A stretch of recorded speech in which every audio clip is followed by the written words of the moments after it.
Hello friends, welcome back. नमस्कार।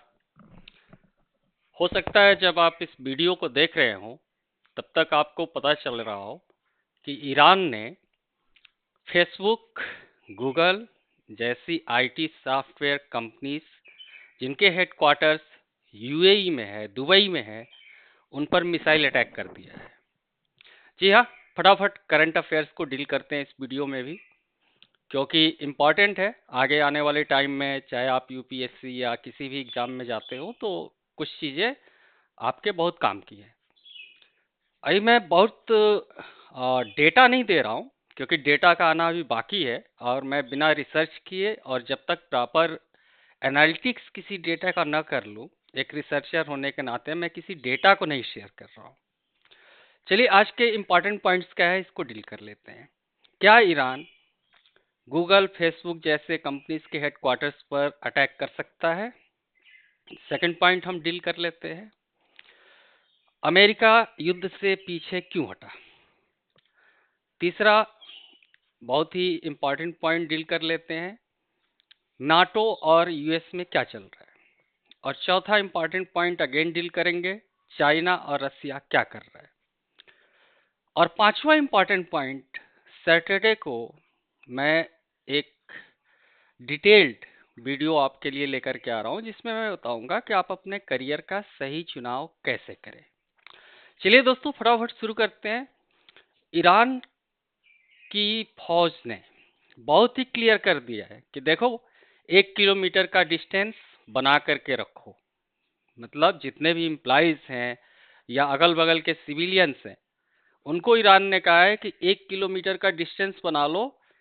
जहां पर भी आईटी कंपनीज का हेडक्वार्टर्स है, जो भी अमेरिका से संबंध रखती है, चाहे वो फेसबुक हो, चाहे वो गूगल हो, चाहे वो और आईबीएम हो या और जितनी भी कंपनीज है, आप इससे दूर हो जाओ। 1 किलोमीटर का डिस्टेंस बना करके रखो, क्योंकि हमारी मिसाइलें कभी भी हमला कर सकती हैं।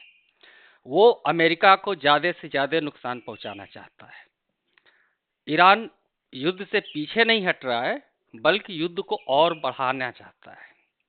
वो अमेरिका की जो भी दादागिरी है उसका अच्छा खासा सबक सिखा करके छोड़ना चाहता है। ये तो आप तय जानिए।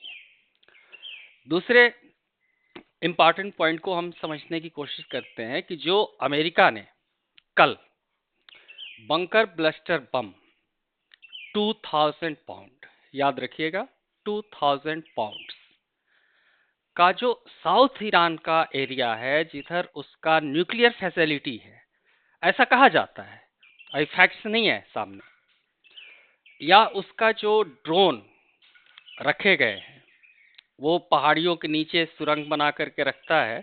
और बंकर ब्लस्टर बम की एक कैपेबिलिटी होती है कि वो 3000 फीट नीचे भी जा करके घुस करके और वो ब्लास्ट कर सकता है।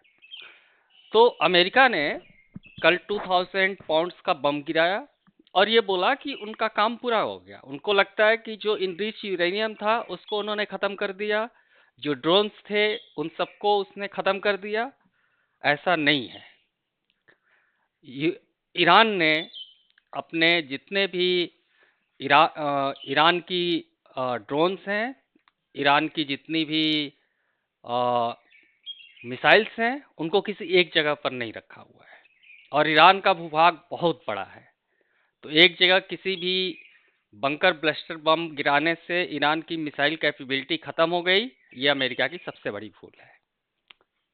थर्ड इंपॉर्टेंट पॉइंट को आप समझिए। जो भी गल्फ की कंट्रीज हैं, वो क्यों चाहती है कि ईरान के साथ युद्ध बढ़े? इसमें उनका क्या फायदा है? यूएई स्पेशली ये नहीं चाहता था कभी कि अमेरिका युद्ध से पीछे हटे, लेकिन क्योंकि अमेरिका में मिड टर्म इलेक्शंस है और अमेरिका खुद इस तरीके से फंस गया है कि उसको समझ में नहीं आ रहा है कि करे तो क्या करे। क्योंकि अमेरिका में खुद ही राष्ट्रपति डोनाल्ड ट्रंप के विरोध में अमेरिका के आम नागरिक आ चुके हैं, क्योंकि महंगाई और रिसेशन उन लोगों को बहुत ही प्रभावित कर रहा है। तो ये हमें समझने की ज़रूरत है कि अमेरिका अब इस वार से धीरे धीरे जैसे भी हो अपने को बाहर निकालना चाह रहा है। वो बोल रहा है कि स्टेट ऑफ हार्मोस आप खुलवा लो जिसको ज़रूरत हो। मैं ये बोल रहा हूँ बॉस वो बंदी कब था? वो तो तुम्हारी वजह से बंद हुआ यार। और खुलवाने का जिम्मेदारी तुम पूरी दुनिया को दे रहे हो। मतलब हद है। ठीक है, आगे क्या होगा उसको हम करंट अफेयर्स में डील करते रहेंगे। चौथी जो इम्पॉर्टेंट पॉइंट है कि चाइना और रसिया, ये दोनों बॉस इस हद तक सपोर्ट कर रहे हैं, टेक्निकल इनपुट्स दे रहे हैं ईरान को कि वो पिन पॉइंटेड अटैक कर रहे हैं। हालांकि फ्रंट पर आकर के इसको कोई भी कंट्री एक्सेप्ट नहीं करती है, न रसिया कर रहा है न चाइना कर रहा है। लेकिन ईरान के पास इस तरह की कैपेबिलिटीज शायद नहीं थी। बिना इस तरह के इनपुट के ये कभी भी संभव नहीं था कि इतना पिन पॉइंटेड टारगेट करके और अमेरिका जैसी महाशक्ति को बिल्कुल ही नेस्ता नाबूद कर दे। नेस्ता नाबूद मैं इसलिए बोल रहा हूं क्योंकि अमेरिका के पास कोई अब ऑप्शन ही नहीं बचा है। या तो न्यूक्लियर अटैक कर दो ईरान के ऊपर, जो कि करना इतना आसान नहीं है। किसी भी कंट्री के लिए न्यूक्लियर अटैक करना इतना आसान नहीं है, लेकिन क्या ही पता कर भी दे। You never know.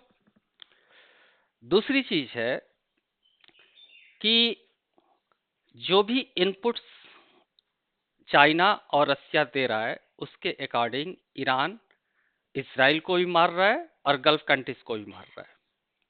इवन अब वो यूनिवर्सिटीज पर भी हमला करने वाला है।